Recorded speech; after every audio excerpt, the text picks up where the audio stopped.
করুণার আধার তুমি, চিরমহিয়ান তুমি, দিয়েছো নাজাতের আল কোরআনুল করিম।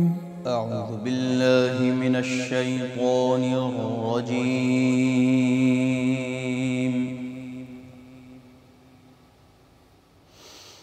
بسم الله الرحمن الرحيم.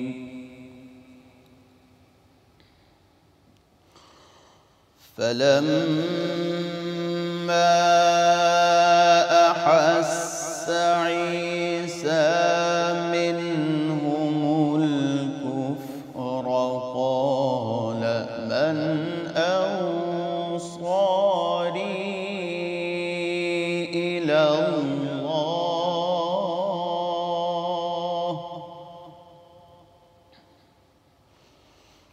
قال الحواريون نحن أنصار الله آمنا بالله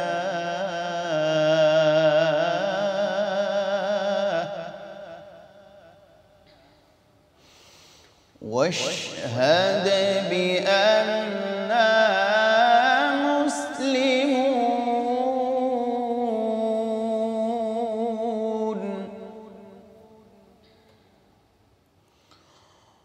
ربنا آمنا بما أنزلت واتبعنا الرسول فاكتبنا مع الشاهدين.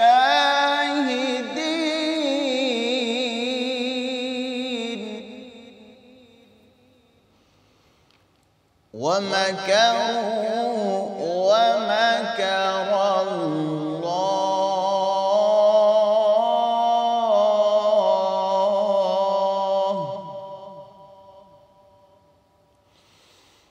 ومكروا ومكر الله والله خير الماكرين.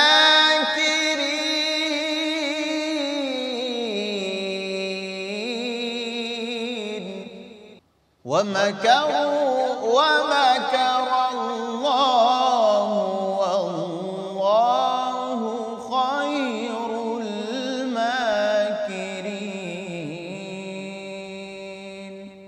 আল কোরআনুল করিম। আসসালামু আলাইকুম রহমতুল্লাহ বরকাতুহ। আলহামদুলিল্লাহ ওসসালাতু ওয়াসসালামু আলা রাসূলিল্লাহ ওয়া আলা আলিহি ওয়া আসহাবিহি ওয়া মান ওয়ালা। প্রিয় দর্শক, আপনাদের সবাইকে আমাদের প্রতিদিনকার আয়োজন আল কোরআনুল করিমের এই অনুষ্ঠানে স্বাগত জানাচ্ছি। কোরআনুল করিমের এই অনুষ্ঠান প্রতিদিনই আপনাদের সামনে উপস্থাপিত হয় আল কোরআনের কিছু আয়াতের তিলাওয়াত এবং পাশাপাশি অনুবাদ, ব্যাখ্যা এবং আলোচনা ও শিক্ষামূলক বিষয়গুলো উপস্থাপনের মধ্য দিয়ে। তো আজকেও আমরা ইনশাআল্লাহ আপনাদের সামনে যে আয়াতগুলো তেলাওয়াত শুনলাম, সূরা আল ইমরানের 52, 53 এবং 54 নম্বর আয়াত, সে আয়াতগুলোর সরল অর্থ আমরা পেশ করব, পাশাপাশি কিছু ব্যাখ্যা এবং এই আয়াতগুলোর মূল বক্তব্য ও পরিশেষে শিক্ষা আপনাদের সামনে আমরা উপস্থাপন করব ইনশাআল্লাহ। আল্লাহ তৌফিক কামনা করছি।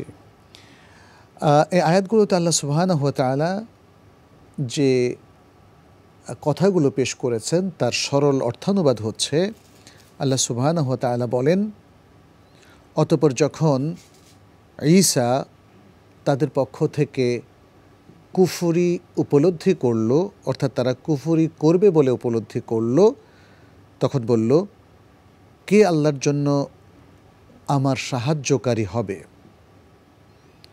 তখন হাওয়ারিগণ বললেন, আমরা আল্লাহর সাহায্যকারী, আমরা আপনার জন্য আল্লাহর সাহায্যকারী। আমরা আল্লাহর প্রতি ঈমান আনয়ন করেছি আর আপনি সাক্ষী থাকুন যে নিশ্চয়ই আমরা মুসলিম, অর্থাৎ আত্মসমর্পণকারী। তারা আরও বললেন, হে আমাদের রব, আপনি যা নাজিল করেছেন তার প্রতি আমরা ঈমান এনেছি এবং আমরা রাসূলের অনুসরণ করেছি, অতএব আমাদেরকে সাক্ষ্যদাতাদের অন্তর্ভুক্ত করে নিন। আর তারা কূটকৌশল করেছে এবং আল্লাহ কৌশল করেছেন, আর আল্লাহ হচ্ছেন উত্তম কৌশলকারী। আমরা এই আয়াতগুলোর মূল বক্তব্য থেকেই বুঝতে পারছি যে আল্লাহ সুবহানাহু ওয়া তাআলা এখানে কী নিয়ে আলোচনা করছেন। আমরা দেখতে পাচ্ছি যে সূরাত আল ইমরান একটা মাদানী সূরা এবং সূরার দীর্ঘ অংশ জুড়ে আল্লাহ সুবহানাহু ওয়া তাআলা বনী ইসরাইলের ঘটনা তুলে ধরছেন। ঈসা আলাইহিস সালামের জন্মের আগ থেকে মারিয়ামের ঘটনা, জাকারিয়া আলাইহিস সালামের ঘটনা এবং তারপরে ঈসা আলাইহিস সালামের ঘটনা এখানে তুলে ধরা হলো। ঈসা আলাইহিস সালামকে যখন আল্লাহ সুবহানাহু ওয়া তাআলা পাঠালেন এবং তারপর তিনি বনী ইসরাইলের কাছে তার দাওয়া পেশ করলেন, উপস্থাপন করলেন এবং এর মধ্য দিয়ে যখন তিনি আল্লাহর বাণী প্রচার করলেন, তিনি লক্ষ্য করলেন যে বনী ইসরাইলের বিশাল একটা অংশ তারা আসলে তার কথা মেনে নিচ্ছে না, আল্লাহর কিতাবকে তারা গ্রহণ করছে না এবং তারা বরং আল্লাহর দ্বীন থেকে দূরে সরে যাচ্ছে, তারা কুফরি করছে। কুফরির উন্মেষ তাদের কাছ থেকে তিনি আঁচ করলেন। এ কথাটাই এখানে আল্লাহ সুবহানাহু ওয়া তাআলা বললেন, ফালাম্মা আহাসসা মিনহুম আল কুফরা, এভাবে তিনি উল্লেখ করলেন। তাহলে আমরা এই আয়াতগুলোতে দেখতে পাচ্ছি ঈসা আলাইহিস সালামের সাথে তার জাতির লোকদের একটা ইন্টারাকশন এবং এখানে তার অনুসারী বিশেষ কিছু ব্যক্তি যাদেরকে আল্লাহ সুবহানাহু ওয়া তাআলা হাওয়ারি হিসেবে উল্লেখ করছেন তাদের কথা উল্লেখ করা হলো এবং তারা যে তার পাশে দাঁড়ালেন সেটাও আল্লাহ তাআলা এখানে উল্লেখ করলেন। আর পাশাপাশি জাতির একটা বড় অংশ যারা অপকৌশল এবং ষড়যন্ত্রে যারা লিপ্ত হলো সে কথাটা আল্লাহ এখানে তুলে ধরলেন এবং সে ষড়যন্ত্র যে আল্লাহ বানচাল করে দিলেন সেটাও তিনি এখানে তুলে ধরলেন। তিনি একটা জগতের মহাসত্যকে এখানে আসলে তুলে ধরেছেন ছোট্ট একটা ঘটনা বর্ণনা করে। সে ঘটনা ছিল বনী ইসরাইলের ঘটনা, তাদের কাহিনী, নবী ঈসা ইবনে মারিয়াম আলাইহিস সালামের ঘটনা এবং পরিশেষে আল্লাহর সাথে তাদের কনস্পাইরেসি এবং তাদের কৌশল কিংবা ষড়যন্ত্রের ঘটনা। পরিশেষে আল্লাহর কৌশলই যে বিজয়ী হয়েছিল সেই বক্তব্য এখানে পেশ করা হয়েছে। আসুন আমরা দেখি যে আয়াতগুলোতে আসলে আল্লাহ সুবহানাহু ওয়া তাআলা কী বলতে চেয়েছেন এবং এর ব্যাখ্যায় আমাদের ওলামায়ে কেরাম কী বলেছেন। আল্লাহ সুবহানাহু ওয়া তাআলা এখানে বলছেন ফালাম্মা আহাসসা, যখন অনুভব করলেন, উপলব্ধি করলেন কে? ঈসা আলাইহিস সালাম, মিনহুম মানে হচ্ছে সে বনী ইসরাইলের লোকদের থেকে তিনি একটা বিষয় আঁচ করতে পারলেন। কি আঁচ করতে পারলেন? আল কুফরা, কুফর। কুফর মানে কি? কুফর মানে হচ্ছে অস্বীকৃতি জ্ঞাপন করা, সত্যকে রিজেক্ট করা, প্রত্যাখ্যান করা। এজন্য আমরা আল কোরআনের মধ্যে দেখি যে কুফরির বিপরীতে ঈমান শব্দটা ব্যাপকভাবে ব্যবহার করেছেন আল্লাহ সুবহানাহু ওয়া তাআলা। আল্লাযীনা আমানু, যারা ঈমান আনয়ন করেছেন, ঈমান পোষণ করছেন, এবং তার বিপরীতে হচ্ছে আল্লাযীনা কাফারু, যারা কুফরি করেছে, অর্থাৎ যারা আল্লাহর প্রতি বিশ্বাস পোষণের পরিবর্তে তারা আল্লাহর বিরুদ্ধে চলে গেছে, আল্লাহর দ্বীনকে অস্বীকার করেছে, আল্লাহর নির্দেশ মানতে অস্বীকৃতি জ্ঞাপন করেছে এবং আল্লাহর কখনো কখনো অস্তিত্বকেও তারা অস্বীকার করেছে, তার নিয়ামতকে অস্বীকার করেছে, তার ওহীকে অস্বীকার করেছে। এভাবে কুফরির নানা ধরন এখানে বর্ণিত হয়েছে। তাহলে বনী ইসরাইলের লোকেরা যখন নবী ঈসা আলাইহিস সালামের সাথে নানা ধরনের অসহযোগিতা শুরু করলো, তিনি আঁচ করতে পারলেন যে এরা মূলত কুফরি করতে যাচ্ছে এবং কুফরির চর্চাই এরা করবে। তখন তিনি মানুষের কাছে কিছু সাহায্য সহযোগিতা চাইলেন, কারণ তিনি তো সত্য দিনকে প্রচার করছেন, তিনি সত্যের উপর আছেন, তিনি আল্লাহর পক্ষ থেকে প্রেরিত পুরুষ নবী ও রাসূল। ফলে তিনি মানুষের কাছে আহ্বান জানালেন। সে কথাটা আল্লাহ তাআলা এখানে তুলে ধরলেন এভাবে, তিনি বললেন ক্বালা মান আনসারি ইলাল্লাহ, মান আনসারি ইলাল্লাহ, অর্থাৎ ঈসা আলাইহিস সালাম বললেন মান মানে কে হবে, আনসারি আমার সাহায্যকারী, ইলাল্লাহ আল্লাহর দিকে। আমি যে আল্লাহর দিকে মানুষকে দাওয়াত দিচ্ছি, আল্লাহর দ্বীনের কাজ করছি, তাহলে কে হবে আমার সাহায্যকারী? তিনি মানুষের কাছে একটা উন্মুক্ত আহ্বান জানালেন। মানুষকে আসলে তিনি বললেন তোমরা কারা আমার সাহায্যকারী হতে প্রস্তুত আছো, এগিয়ে আসো। এরপর আল্লাহ সুবহানাহু ওয়া তাআলা তার জন্য কিছু হাওয়ারি নির্ধারণ করে দিলেন। আসলে আল্লাহর বান্দাদের মধ্যে নানা ধরনের বান্দা থাকে। এর মধ্যে কিছু বান্দা অবশ্যই সব যুগে সব কালে আমরা পাবো যারা আল্লাহর পক্ষের মানুষ, আল্লাহর বান্দা, আল্লাহর নির্দেশ বাস্তবায়নকারী। তারা নিজেদেরকে উৎসর্গ করে থাকেন আল্লাহর দ্বীন প্রতিষ্ঠার জন্য। ফলে এখানে আল্লাহ তাআলা কি বললেন? ক্বালাল হাওয়ারিয়ুনা নাহনু আনসারুল্লাহ। হাওয়ারি শব্দের অর্থ হচ্ছে সাথী, সঙ্গী। আসহাবু ঈসা, একদল মানুষ যারা ঈসা আলাইহিস সালামের পক্ষে আসলেন। হাওয়ারি মানে সহযোগী হতে পারে। তো সহযোগী ব্যক্তিরা তারা বললেন নাহনু আনসারুল্লাহ, আমরা আল্লাহর সাহায্যকারী, অর্থাৎ আমরা আল্লাহর জন্য আপনার সাহায্যকারী।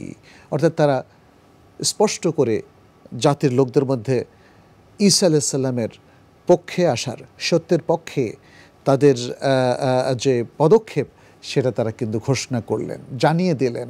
এরপরে আল্লাহ সুবহানাহু ওয়া তাআলা তাদের আরও কিছু সুন্দর কথা এখানে কোট করলেন, উদ্ধৃত করলেন। কি বললেন তারা বললেন আমান্না বিল্লাহ, আমরা আল্লাহর প্রতি বিশ্বাস স্থাপন করেছি, আল্লাহর প্রতি ঈমান আনয়ন করেছি, আমরা আল্লাহর প্রতি ঈমানকে পোষণ করছি। তাহলে আমান্না বিল্লাহর মধ্যে কিন্তু এই সকল কথাই আছে। একদিকে গভীর বিশ্বাস, দৃঢ় ইয়াকিন আল্লাহর প্রতি নিয়ে আসা, এবং আল্লাহর প্রতি ঈমান আনার ঘোষণা, যেটা সাধারণত শাহাদার মধ্যে আমরা দিয়ে থাকি, আশহাদু আল্লা ইলাহা ইল্লাল্লাহ ওয়া আশহাদু আন্না মুহাম্মাদার রাসূলুল্লাহ, এবং সেই ঈমানের উপর দৃঢ়পদ থাকার ঘোষণা। কারণ আমান্না বিল্লাহর আরেকটা অর্থ হচ্ছে আমরা আল্লাহর প্রতি ঈমান পোষণ করি, ঈমান পোষণ করেছি। পোষণ করা মানে ঈমানটাকে ধরে রাখা অন্তরে, আমৃত্যু। এবং তারা আরও কি বলছেন? ওয়াশহাদ বিআন্না মুসলিমুন, আর আপনি সাক্ষী থাকুন যে আমরা মুসলিম। এই শব্দটা ইসলাম থেকে এসেছে। ইসলাম মানে হচ্ছে আত্মসমর্পণ এবং আল ইনকিয়াদ বা পূর্ণাঙ্গ আনুগত্য, আল্লাহর পূর্ণ আনুগত্য পোষণ করা, এবং কোনো ধরনের দ্বিধা ছাড়াই আল্লাহর কাছে আত্মসমর্পণ। তাহলে এই হাওয়ারিয়িন তারা ঈসা আলাইহিস সালামকে বলছেন ওয়াশহাদ বিআন্না মুসলিমুন, আপনি এটাও সাক্ষী থাকুন যে আমরা মুসলিম, আমরা আল্লাহর কাছে আত্মসমর্পণকারী, এবং আমরা আপনার এবং আপনার রবের আমরা অনুসারী এবং তার আনুগত্য পোষণকারী।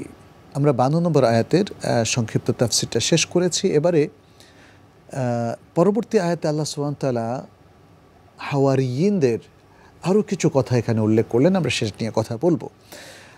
তারা দোয়া করলেন রব্বানা আমান্না বিমা আনজালত, হে আমাদের রব, আমরা ঈমান পোষণ করেছি, ঈমান এনেছি সেই বিষয়ের প্রতি যা আপনি নাজিল করেছেন, সেটা হলো ইনজিল, অর্থাৎ আপনার নাজিলকৃত ইনজিলের প্রতি হে রব আমরা ঈমান এনেছি, ঈমান পোষণ করি।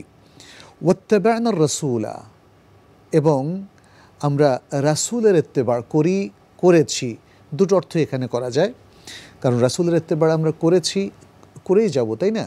অতএব যখনই স্বীকৃতির এই আয়াতগুলো আমরা উল্লেখ করি, সেখানে দুটো অর্থই মুফাসসিরিনে কেরাম অ্যাকসেপ্ট করেছেন। তো এখানে রাসূল বলতে ঈসা আলাইহিস সালামকে বোঝানো হচ্ছে, যেহেতু তার হাওয়ারিয়িনরা এখানে এই দোয়াটা করছেন এবং এই স্বীকৃতিটা দিচ্ছেন। তারপর তারা বলছেন ফাকতুবনা মা শাহিদিন, অতএব আমাদেরকে লিপিবদ্ধ করুন, অর্থাৎ আমাদের নামগুলো আপনি অন্তর্ভুক্ত করুন সেই সব লোকদের সাথে যারা সাক্ষ্য দিচ্ছে আপনার ওয়াহদানিয়াতের, আপনার একত্ববাদের, আপনার রুবুবিয়তের সাক্ষ্য দিচ্ছে, আপনার উলুহিয়াত, এবং আপনি যে আমাদের একমাত্র উপাস্য মাবুদ ইলাহ সে সাক্ষ্য দিচ্ছে, এবং আপনি যে রাসূল প্রেরণ করেছেন সে সাক্ষ্য দিচ্ছে, আপনার সত্য দ্বীনের পক্ষে সাক্ষ্য দিচ্ছে। সুবহানাল্লাহ। তো এমন সব অত্যন্ত সম্মানিত আপনার নৈকট্যপ্রাপ্ত বান্দা যারা আপনার সকল কিছুর পক্ষে সাক্ষ্য দিয়েছে, তাদের সাথে আমাদেরকে অন্তর্ভুক্ত করুন। এখানে প্রিয় দর্শক, একটা জিনিস লক্ষ্য করার বিষয়, আপনারা যারা কোরআনের আয়াতটা পড়বেন লক্ষ্য করবেন, এখানে খুব চমৎকারভাবে আল্লাহ সুবহানাহু ওয়া তাআলা প্রচ্ছন্ন আরেকটা জিনিস তুলে ধরেছেন। কি সেটা? দেখা যাচ্ছে যে এখানে হাওয়ারিয়িনরা আল্লাহর কাছে ইয়া রব বলে, রব্বানা বলে তারা দোয়াটা করেছেন, বলেছেন আপনার নাযিলকৃত ইনজিলের প্রতি আমরা ঈমান এনেছি এবং আপনার রাসূলের অনুসরণ করেছি। তাহলে এই যে এ দুটো কিন্তু আমল, ঈমান আনা এটা বান্দার কাজ, তারপরে রাসূলের ইত্তেবা করা এটাও বান্দার কাজ। তাহলে এই দুটো কাজ হে রব আমরা করেছি, ফাকতুবনা মা শাহিদিন, অতএব আমাদেরকে একটা ফলাফল দেন। ফলাফলটা হলো আপনার নৈকট্যপ্রাপ্ত সত্যের পক্ষের সাক্ষীদাতাদের সাথে আমাদেরকে অন্তর্ভুক্ত করে নিন। তাহলে এটা একটা চাওয়া, এটা হচ্ছে আল্লাহর পক্ষে একটা চাওয়া, একটা উসিলা দিয়ে। আমরা দেখতে পাচ্ছি এখানে তারা উসিলা দিয়েছেন তাদের দুটো আমলের, একটা হলো ঈমান আর একটা হলো ইত্তিবা। ঈমান এবং ইত্তিবা, এই দুটো আমল হাওয়ারিয়িনরা করেছেন। ফলে এই দুটো আমলের জাযা, পুরস্কার স্বরূপ, প্রতিফল স্বরূপ বা এর ওসিলায় আপনি আমাদেরকে একটা জিনিস দান করুন, সেটা হচ্ছে আমাদের নামকে আপনি ভালো লোকদের সাথে লিখে দিন। তাহলে বোঝা যাচ্ছে যে ভালো আমল দিয়ে ওসিলা করা যায়। এখানে প্রসঙ্গত আরেকটা কথাও আমরা বলি, যে জিনিসটা আমাদেরকে অ্যাভয়েড করতে হবে, আল কোরআন এবং আস-সুন্নাহ আমাদেরকে বলেছে যে ব্যক্তির ওসিলা দেওয়া যাবে না, অথবা কোনো দেবদেবীর ওসিলা, কোনো মৃত মানুষের ওসিলা, এমনকি সে মানুষ যদি ভালো হয়, কারণ এই ধরনের ওসিলা দেওয়া এগুলো সবই হচ্ছে শিরক।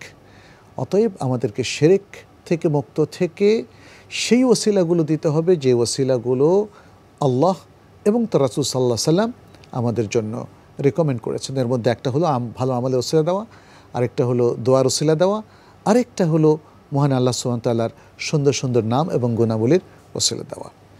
সর্বশেষ আজকের তেলাওয়াতকৃত আলে ইমরানের 54 নম্বর আয়াত, ছোট্ট একটা আয়াত, বাট এর মধ্যে অনেক বক্তব্য রয়েছে, অনেক চমৎকার ফাইন্ডিংস রয়েছে এর মধ্যে। আল্লাহ সুবহানাহু ওয়া তাআলা বলছেন ওয়া মাকারু ওয়া মাকারাল্লাহ, তারা মকর করেছে, অপকৌশল অবলম্বন করেছে। মকর মানে আসলে এক ধরনের ষড়যন্ত্র। তো সাধারণত মানুষ যখন কোনো খারাপ কাজে লিপ্ত হয়, আল্লাহর বিরুদ্ধে, রাসূলের বিরুদ্ধে, দ্বীনের বিরুদ্ধে, সত্যের বিরুদ্ধে বা ভালো মানুষদের বিরুদ্ধে, এটা সবসময় অপকৌশল। মনে রাখবেন, ভালোর বিরুদ্ধে যত কৌশল সেটা কোনো দিন ভালো হয় না, সেটা হচ্ছে খারাপ কৌশল। তো এই জন্য ওয়ামাকারু এর অর্থ ওলামায়ে কেরাম বলেছেন তাদের মকর মানে হচ্ছে তাদের ফন্দি, ফিকির, ষড়যন্ত্র, এটা তারা করেছে এবং সেটা অপকৌশল, এই অর্থটাই তাদের জন্য বিধেয়, মানে তাদের ক্ষেত্রে প্রযোজ্য। আর এরপর আল্লাহ বলছেন ওমাকার আল্লাহ, আর আল্লাহ কৌশল করেছেন। আচ্ছা, তারা কি অপকৌশল করেছে? তারা অপকৌশল করেছে ঈসা আলাইহিস সালামকে হত্যা করার, তাকে ক্ষতিগ্রস্ত করা এবং তাকে অস্বীকার করে তাকে একটু অপ্রস্তুত করে ফেলা, তার বিরুদ্ধে অবস্থান নেওয়া, এসব কিছু হচ্ছে বনী ইসরাইলের দুষ্ট লোকদের অপকৌশল এবং ষড়যন্ত্র। ওয়ামাকার আল্লাহ, এবং আল্লাহ কৌশল করেছেন। আচ্ছা, আরেকটা জিনিস বলি, তাদের অপকৌশলের সর্বোচ্চ খারাপ কৌশলটা হচ্ছে তারা ঈসা আলাইহিস সালামকে হত্যার ষড়যন্ত্র করেছে। অতএব তাকে তারা পেছনে মানে থেকে দৌড়ানো দিয়েছে এবং তার পিছনে ধাবিত হয়েছে, মানে এমনভাবে যে তাকে ধরতে পারলে আমরা মেরে ফেলবো, এরকম। ওয়ামাকার আল্লাহ, আল্লাহ কৌশল করেছেন, সেটা কি? আল্লাহ ঈসা আলাইহিস সালামকে নিজের কাছে তুলে নিয়েছেন।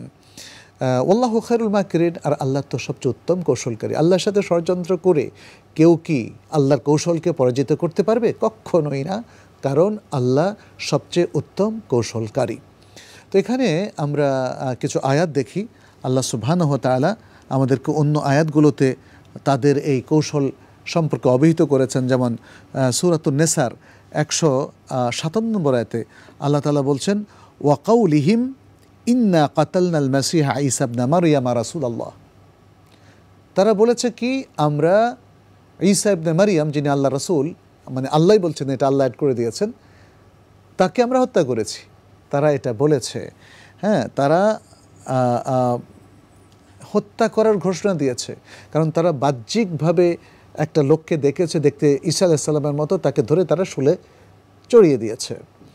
এখানে ওয়ামাকার আল্লাহ, আল্লাহ যে বলেছেন আর আল্লাহ কৌশল করেছেন, সেই কৌশলের ব্যাখ্যাও আল্লাহ তাআলা দিয়েছেন। তিনি কি বলেছেন? ওয়ামা কাতালুহু ওয়ামা সালাবুহু ওয়ালাকিন শুব্বিহা লাহুম, একই আয়াতের মধ্যে, যে তারা আসলে তাকে কতল করতে পারে নাই, হত্যা করতে পারে নাই, এবং তারা ঈসা আলাইহিস সালামকে শুলিতেও চড়াতে পারে নাই, বরং তাদের কাছে আল্লাহ তাআলা অন্য একটা লোককে ঈসা আলাইহিস সালামের মতো করে দিয়েছেন। ফলে তারা ঈসা আলাইহিস সালামকে হত্যা করতে না পেরে ওই লোককে হত্যা করেছে, কিন্তু তারা মনে করেছে যে তারা ঈসা আলাইহিস সালামকে হত্যা করেছে, তাদের চেহারার মধ্যে, অ্যাপিয়ারেন্সের মধ্যে সাদৃশ্য থাকার কারণে। তাহলে কি হয়েছে, মূল ঘটনাটা কি হয়েছে, সেটা আল্লাহ সুবহানাহু ওয়া তাআলা সূরাতুন নিসার শেষ দিকে এসে বর্ণনা করে দিয়েছেন। আল্লাহ তাআলা বলছেন, ওয়ামা কাতালুহু ইয়াকিনা, তারা অবশ্যই দৃঢ়তার সাথে তাকে হত্যা করেনি, অর্থাৎ ঈসা আলাইহিস সালামকে তারা আসলে হত্যা করতে পারেনি, মোটেই হত্যা করতে পারেনি। এরপর আল্লাহ সুবহানাহু ওয়া তাআলা বলছেন, বার রাফাআহুল্লাহু ইলাইহি, বরং আল্লাহ ঈসা আলাইহিস সালামকে তার নিজের কাছে উঠিয়ে নিয়েছেন। তাহলে এখানে দেখা যাচ্ছে যে আল্লাহর কৌশলটাই সফল হয়েছে, আল্লাহর কৌশলের কাছে তারা ব্যর্থ হয়েছে, তারা পরাজিত হয়েছে, তারা ভুল লোককে এখানে সিলেক্ট করেছে। প্রিয় দর্শক, খুব চমৎকার বেশ কিছু ঘটনাই কিন্তু আমরা এখানে পেলাম। আল্লাহর সাথে তার বান্দাদের মধ্যে যারা দুষ্ট লোক, দুষ্ট বান্দা, তারা যে পারে না, তারা যে পরাজিত হয়, সেটা যেমন উঠে এসেছে। এবং ঈসা আলাইহিস সালামের আসলে ঘটনাটা কি ঘটেছিল তার একটা ছোট্ট সংক্ষিপ্ত বর্ণনা আমরা এখানে পেলাম। তো এই বর্ণনা থেকে এবং আলোচনা থেকে আজকে যে শিক্ষাগুলো আমরা পাচ্ছি, সেটি হচ্ছে, প্রথমেই আল্লাহ সুবহানাহু ওয়া তাআলার এই আয়াতের বর্ণনা থেকে যে শিক্ষাটা আমরা পাচ্ছি সেটি সংক্ষেপে বলছি। এক নম্বর শিক্ষা, বনী ইসরাইলের লোকদের অধিকাংশই কুফরিতে লিপ্ত হয়েছিল। দুই নম্বর শিক্ষা, যে ঈসা আলাইহিস সালাম সেটি উপলব্ধি করতে পেরেছেন। এবং তিন হচ্ছে, তিনি বনী ইসরাইলের মধ্য থেকে যারা ভালো লোক, তাদেরকে একত্র করার জন্য তাদের মধ্য থেকে সাহায্যকারী বেছে নিয়েছেন এবং তাদেরকে তার অন্তর্ভুক্ত করে নিলেন। এরপর যে শিক্ষাটা, সেটি হলো, বনী ইসরাইলের এই হাওয়ারিগণ যারা ঈসা আলাইহিস সালামের সাথী ছিলেন এবং তার সহযোগী ছিলেন, তারা আল্লাহর প্রতি ঈমান এনেছিলেন এবং আল্লাহর রাসূল ঈসা আলাইহিস সালামের তারা অনুসারী ছিলেন। এবং সর্বশেষ শিক্ষাটা হলো আজকের এই আলোচনার, সেটি হচ্ছে আল্লাহ সুবহানাহু ওয়া তাআলার সাথে যে কোনো ষড়যন্ত্র, যে কোনো অপকৌশলী কেউ অবলম্বন করুক না কেন, তারা কখনোই বিজয়ী হবে না, তারাই পরাজিত হবে। তাদের অপকৌশল এবং অপকীর্তি সবগুলো আল্লাহর কৌশলের সামনে ব্যর্থ বলে প্রমাণিত হবে এবং আল্লাহর কৌশলই সবসময় উত্তম এবং সবসময় বিজয়ী হবে। প্রিয় দর্শক, আসুন আমরা এই আলোচনাগুলো থেকে আমাদের জ্ঞানের জগৎকে সমৃদ্ধ করে নিই, নিজেরা শিক্ষাগুলো গ্রহণ করে আলোকিত হই। আল্লাহ আমাদের সবাইকে তৌফিক দান করুন। আজ এ পর্যন্তই। হাদা সাল্লাল্লাহু ওয়াসাল্লাম আলা নবিয়িনা মুহাম্মদ ওয়া আলা আলিহি ওয়া আসহাবিহি আজমাইন। আসসালামু আলাইকুম ওয়া রাহমাতুল্লাহি ওয়া বারাকাতুহু। করুণার আধার তুমি দিয়েছ, সত্যের বাণী অসীম, চিরমহিয়ান তুমি দিয়েছ নাজাতের আল কোরআনুল কারীম।